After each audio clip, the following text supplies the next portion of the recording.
الشیطان اللعین الرجیم بسم اللہ الرحمن الرحیم رب اشرح لی صدری ویسر لی امری واحلل عقدۃ من لسانی یفقہوا قولی۔ ناظرین محترم السلام علیکم ورحمۃ اللہ وبرکاتہ۔ ناظرین محترم، امام جعفر صادق علیہ السلام سے روایت ہے، امام فرماتے ہیں کہ شیطان نے اپنے چیلوں سے کہا کہ اگر تم کسی کو 3 چیزوں کا خوگر پاؤ تو تم ان سے علیحدہ ہو جاؤ۔ جب تم کسی کو دنیا میں دن رات غرق دیکھو، یعنی وہ دنیا کا ہو کے رہ گیا، تو اس سے علیحدہ ہو جاؤ۔ فرمایا کہ اس نے کہا کہ جب تم دیکھو کہ کوئی بندہ اپنے گناہوں کو بھول چکا ہے تو اس سے علیحدہ ہو جاؤ۔ فرمایا کہ شیطان نے تیسری بات جو اپنے چیلوں کو کہی وہ یہ کہی کہ جب تم دیکھو کہ اس میں خود پسندی آ گئی ہے تو تم اس سے علیحدہ ہو جائے، چونکہ شیطان اور اس کے چیلوں کا کام ہے گمراہ کرنا۔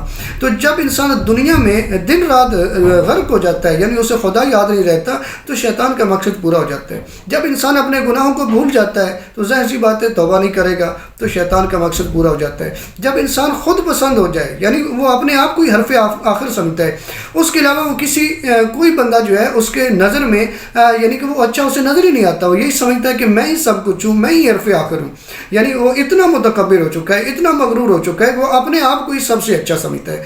تو معصوم فرماتے ہیں کہ شیطان نے اپنے چیلوں سے کہا کہ اس بندے سے علیحدہ ہو جاؤ، کیونکہ وہ بندہ گمراہ ہو چکا ہے اور ہمارا مقصد بھی گمراہ کرنا ہی ہے۔